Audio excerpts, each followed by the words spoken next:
Niacin, or vitamin B3, has long been celebrated for its ability to improve cholesterol profiles, lowering LDL, raising HDL, and reducing triglycerides. For years, it held a prominent role in the cardiovascular toolkit, especially before the rise of statins. But as large clinical trials began to emerge, like ADM-HI and HBS2, Thrive, an uncomfortable pattern appeared. Despite improving lipid markers, niacin didn't reduce cardiovascular events, and in some cases, it was associated with an increased risk of stroke. This paradox has puzzled researchers for over a decade. How could a heart-healthy vitamin end up harming the brain? The answer likely lies in the metabolites, what niacin becomes once the liver and other tissues start processing large doses.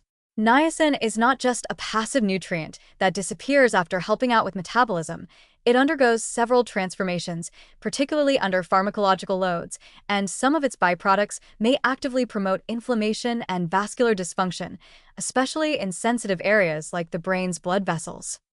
One of the key suspects is a metabolite known as 4-PY for pyridone 3-carboxamide 1-S-D ribonucleoside.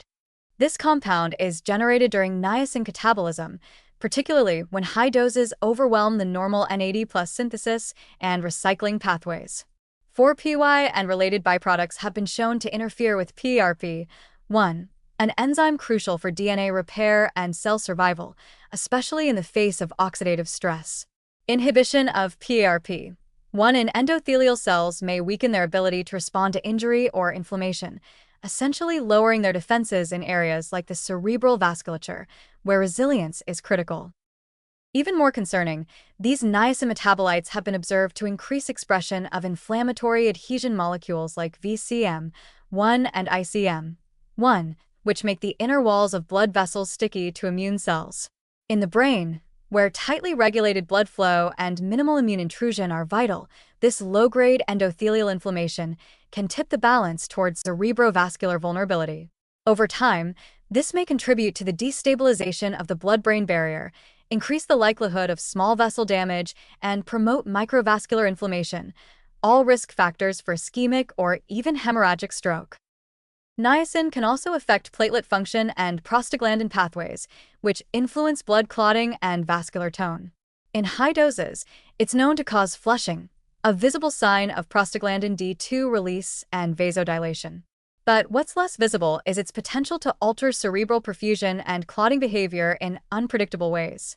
These shifts may increase the risk of transient ischemic attacks or actual stroke events in susceptible individuals, particularly those with pre-existing vascular fragility, high blood pressure, or cerebral microangiopathy. Importantly, niacin's failure to reduce cardiovascular events in trials wasn't just a story of neutral impact, it was one of unintended consequences. In HBS2, Thrive, for instance, patients receiving high-dose niacin had a statistically significant increase in serious adverse events, including infections, gastrointestinal bleeding, and strokes. These findings suggest that the benefits of improved cholesterol metrics were counterbalanced, or even outweighed, by metabolic toxicity and vascular stress in other systems. This is a profound challenge to the assumption that modifying biomarkers automatically leads to better outcomes. Yes, niacin lowers LDL and raises HDL, but that doesn't mean it improves the integrity of the vascular system. In fact, the damage from its metabolites may subtly erode the very structures it was meant to protect, especially in the brain, where small vessels are extremely sensitive to oxidative stress, inflammation, and immune cell infiltration. The irony here is striking. A vitamin long hailed for its heart protective properties may, under the strain of pharmacological use, become a cerebrovascular irritant. And because most of the harm occurs not from the parent compound itself, but from what the body turns it into, the risks may not be obvious until long-term trials reveal them, or until an adverse event occurs. This isn't an argument against niacin's use in all forms. At nutritional doses, niacin remains essential, safe, and beneficial. It supports energy metabolism, DNA repair, and neurovascular health when balanced within the body's normal range. But when used at high doses in the absence of a clear deficiency or clinical necessity, it starts behaving less like a vitamin and more like a biochemical wild card capable of unintended effects, especially in the delicate and poorly forgiving environment of the brain. Ultimately, This growing body of evidence calls for a reevaluation of niacin's role in stroke prevention strategies.